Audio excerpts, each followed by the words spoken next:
The room went silent the second Karen shouted, "You're a fake veteran. You don't even belong in this community."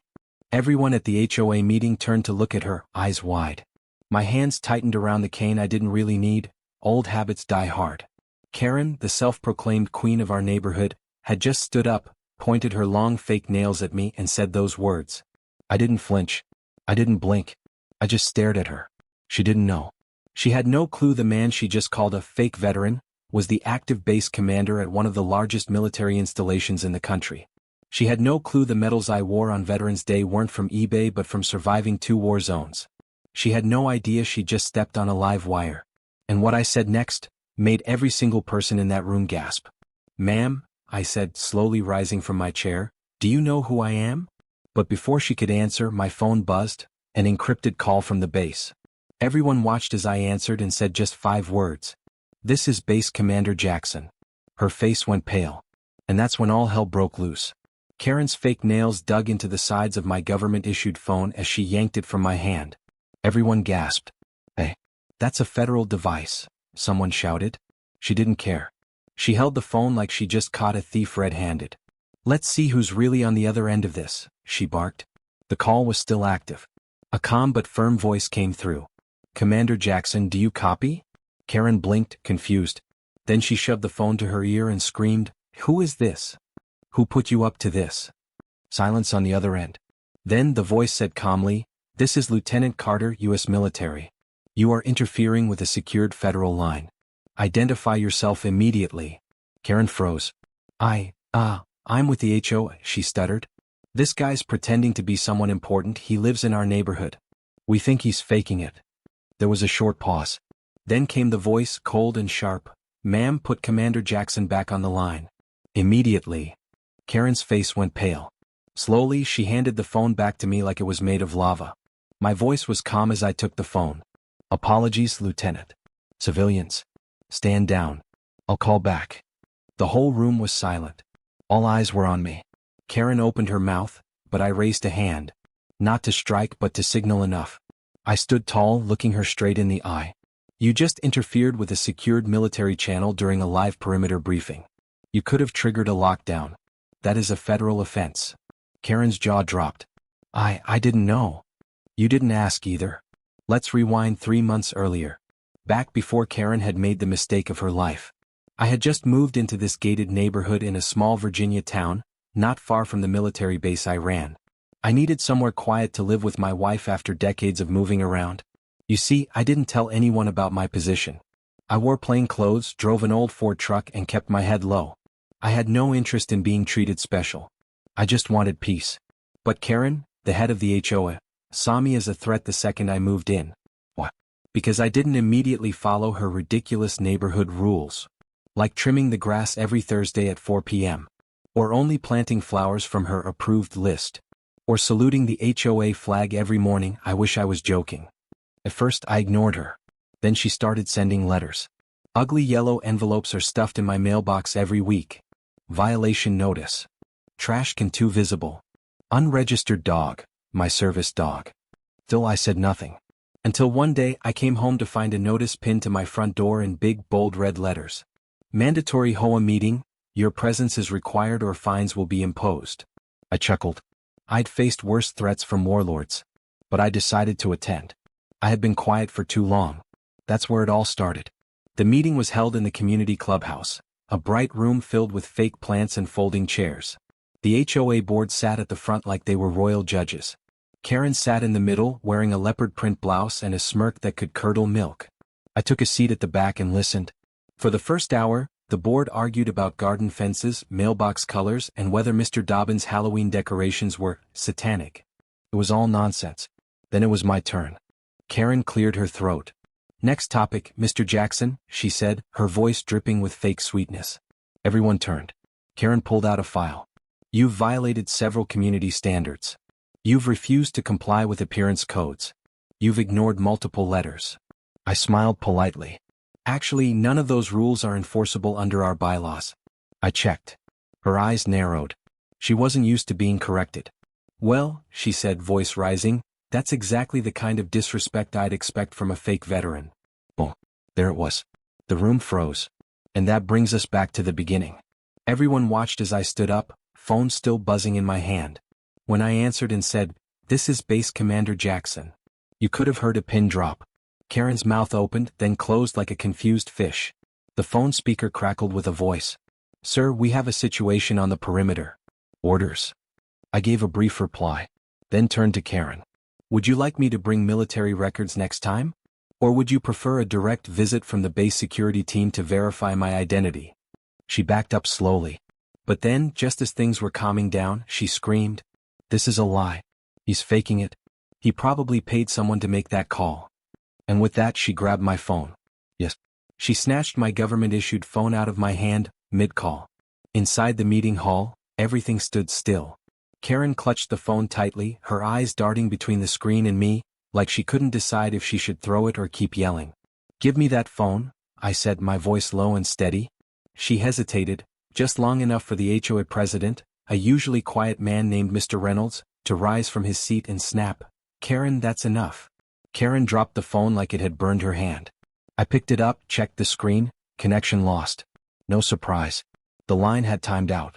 I straightened, looked around the room and said, "I'll be contacting base security about the interference. This incident will be filed.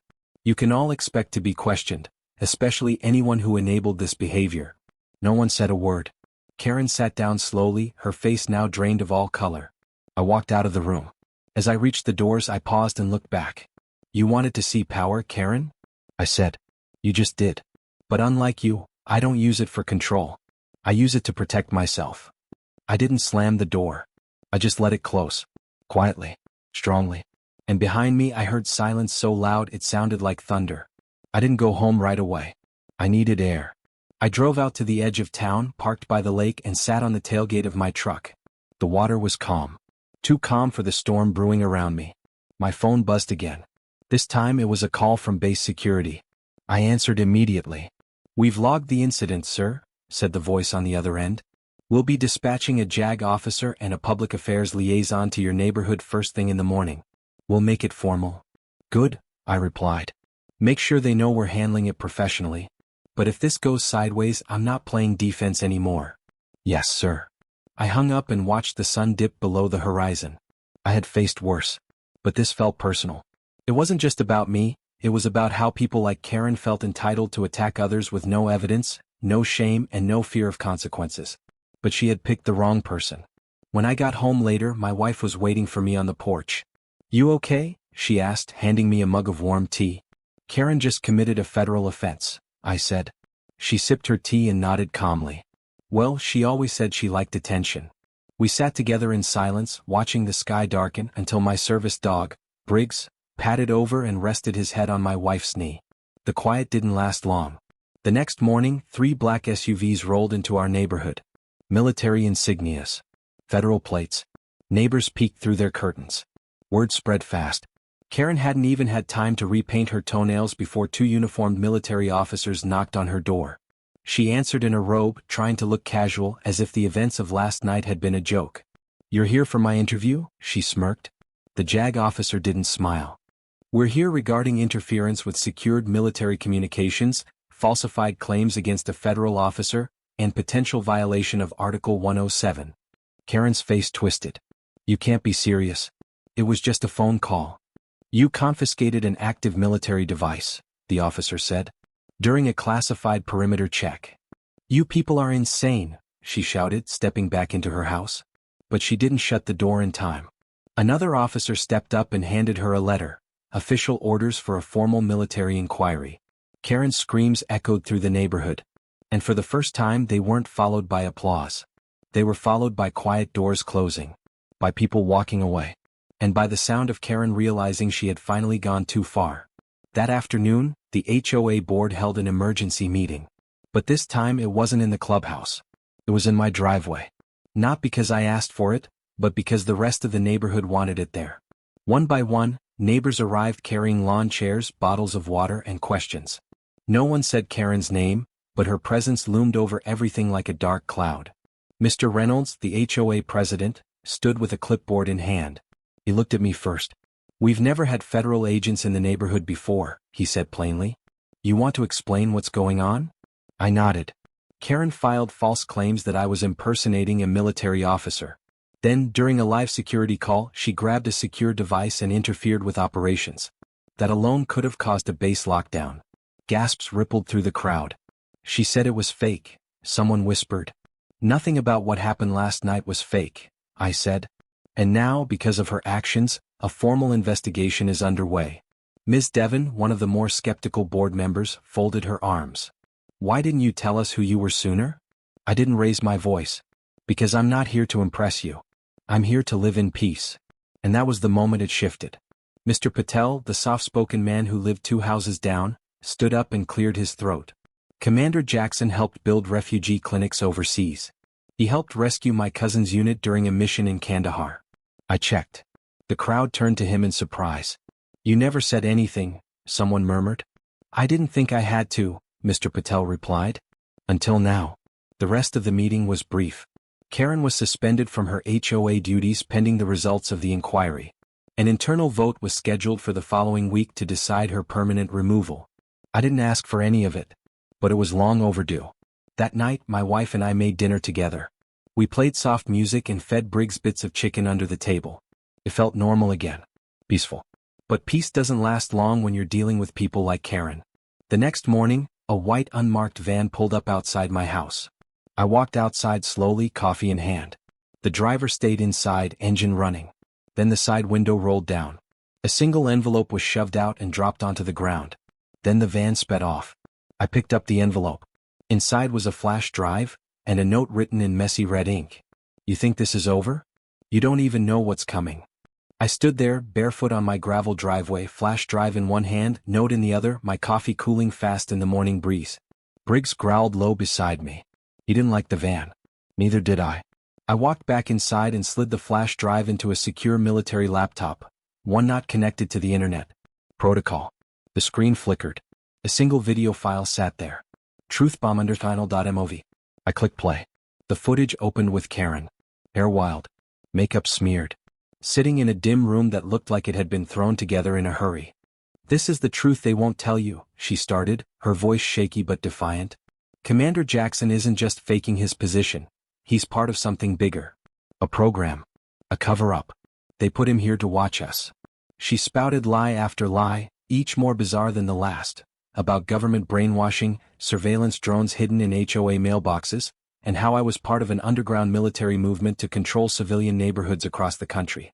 I would have laughed if it wasn't so dangerous. Because it wasn't just a video. It was edited like a documentary. Professional-looking titles. Dramatic music.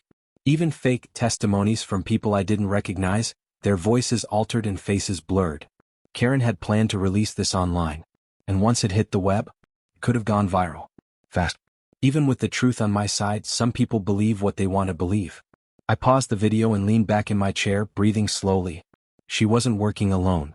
Someone helped her edit this, fund it, protect it, and I was going to find out who. I handed the flash drive to Base Intelligence. Within an hour, their team had it torn apart. Metadata, IP logs, rendering software, everything. The final report was chilling. The video had been processed on a laptop previously used in cyber warfare operations. A laptop that had once belonged to Marcus Vance. I hadn't heard that name in 6 years. But I knew it like my own. Vance was a former private contractor. Brilliant. Ruthless. And someone I had personally testified against during a military tribunal. He'd gone rogue overseas, tried to sell intel to foreign enemies. When he was caught, I was the one who sealed his fate. Dishonorable discharge. Strip clearance. Life shattered. And now he was coming for me. Not with guns or drones. But with chaos. He was using Karen as a distraction, while building something darker behind the scenes. A smear campaign. A domestic network of loyalists. And an operation designed not just to ruin me, but to break the system that exposed him. I wasn't dealing with an angry HOA member anymore. This was war. By noon, the entire base was on alert. A threat from someone like Vance wasn't just personal, it was national. He had training, connections, and no moral compass. The worst combination. Colonel Whitley called an emergency briefing in the operations room. High-level intelligence officers, cybersecurity teams, and federal agents packed the space. I stood at the front, not as a neighborhood victim but as a military target. We have confirmation Marcus Vance is behind the coordinated smear campaign, I said, pointing to the enlarged digital map of his known shell companies and IP logs. Karen was the smoke. He's the fire. One of the agents raised his hand. We have a bigger problem. This isn't isolated. We've been tracking a digital movement. Small HOA groups, civilian watchdog forums, message boards. They've been spreading Vance's theories. Jackson is just the test subject. He's building a domestic web, another added. One that looks harmless, until it's not. I looked around the room. Then we smoke him out. We cut the web at its core. Operation Firewall Sweep was born that day. A task force assigned to trace and neutralize every thread Vance had embedded into civilian networks. And it would start right in my neighborhood. That evening, a quiet team rolled into our community. Not in military gear, but in lawn care uniforms, pest control vans, and city maintenance trucks. Unmarked. Unassuming. But inside those trucks were signal jammers, surveillance gear, and top-tier digital analysts working to identify how deep the breach ran. And they didn't come up empty. Inside the clubhouse attic, behind a fake HVAC panel, they found a small black box, an encrypted mobile server pulsing with activity. The logs showed it had been gathering data for months. Phone signals, email drafts, HOA internal documents, and even Wi-Fi traffic from smart doorbells. Karen hadn't just been spying. She'd been feeding Vance information, real-time movements, schedules, even footage of me walking my dog at 6:15 every morning. That night, I sat in my office alone, looking out the window as motion-sensitive lights flicked on across nearby homes. Every light now felt like a set of eyes. Every silence a held breath. Then my phone buzzed. Unknown number. I let it ring. Then a text came through. You found the attic. Good. Now come find me. Attached was a GPS location. Deep in the mountains. Off-grid. I stared at the screen, heart steady. This wasn't bait. This was Vance calling me out. Face to face. I picked up the phone and dialed Whitley. I need a team, I said. A small one. Whitley didn't hesitate. We'll prepare the chopper. But I stopped him. No choppers. No noise. He wants me off script. So I'll go off script. Briggs barked from the hallway like he already knew. I turned and looked at my wife. She stood quietly in the doorway. You don't have to do this, she said softly. I do, I replied. She nodded once, holding back tears. Then come back. Whole. I promise. I geared up. Not in uniform. But with everything I'd ever learned, on and off the battlefield. As I left the house, my neighbors watched silently from their porches. They didn't need to say a word. They knew. This was the endgame. The road to the mountain trailhead was silent. Too silent. No cars. No birds. No wind. Just the crunch of tires on dirt and the low growl of Briggs in the backseat. He felt it too. We pulled up to the GPS coordinates just before sunset. The trees formed a jagged crown against the orange sky. A lone metal shack stood at the end of a rocky path, old, rusted, with one flickering light above the door. I stepped out slowly, no weapons drawn. Vance was expecting me. And if I knew anything about him, it was that he loved control. He'd want to watch me walk in unarmed. Vulnerable. But I wasn't vulnerable. I had the advantage of knowing him better than he thought. I walked up the steps and pushed the door open. It wasn't locked. Inside it looked like a prepper bunker. Maps lined the walls, red strings connecting dots across the country. Screens blinked from solar-powered batteries. In the center of it all, standing calm and smug, was Marcus Vance. He hadn't changed much. Buzz-cut hair, military frame, the same cold eyes that once smiled while double-crossing his own squad. Took you long enough, he said. I was busy, I replied. He motioned to a second chair. Sit. You came all this way. I stayed standing. I know what you've been doing, I said. The servers, the surveillance, the lies. It ends now. He chuckled. You really think this is about you? You were just the first domino, Jackson. HOA boards are easy to infiltrate.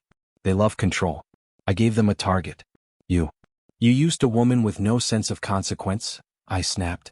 And now she's rotting in a cell. He shrugged. Karen was useful. Until she wasn't. He turned and picked up a remote. With a click, all the monitors lit up. Live feeds of suburban homes across the country. Different towns. Different faces. All connected. You think this little neighborhood war was about petty rules? He asked. No. This is how you take control in plain sight. No guns. No bombs. Just fear. But I stopped you, I said firmly. He looked at me and grinned. No. You delayed me. I reached into my pocket and pressed a small button, triggering a silent signal. Within seconds the room lights blinked once, then twice, and then, boom. The back wall of the shack exploded inward. Flashbangs rolled in. Voices barked commands. Federal agents. Cybersecurity forces. Military police. In less than 10 seconds, Vance was face down on the floor, zip-tied, furious. "You had backup," he spat, coughing. "No," I said. "I had people." As they dragged him out, he twisted one last time to face me. "This won't stop it. You exposed the first layer. The rest is buried deeper." "I'll keep digging," I replied. He smirked. Then he was gone. The shack burned that night, intentionally by federal order. The data was backed up. The structure wiped. Every link Vance created, every HOA he poisoned, was dismantled piece by piece over the following months. Karen took a plea deal and entered witness protection. Not that anyone in our town missed her. Briggs got a medal. So did I. The HOA voted unanimously to disband their own board and restructure the entire community under a civilian-led wellness council. Mr. Patel was voted chair. I retired 6 months later. Not because I was tired, but because I finally could. These days I coach youth football. My wife runs a small flower shop from our porch. And our fence, once labeled a violation, now holds the American flag every morning. And every time someone new moves into the neighborhood they stop by our place first, not because they have to, but because they heard the stories. The one about the fake veteran, who wasn't fake at all. The one who stood his ground, and showed an entire country that truth, courage, and calm strength always win.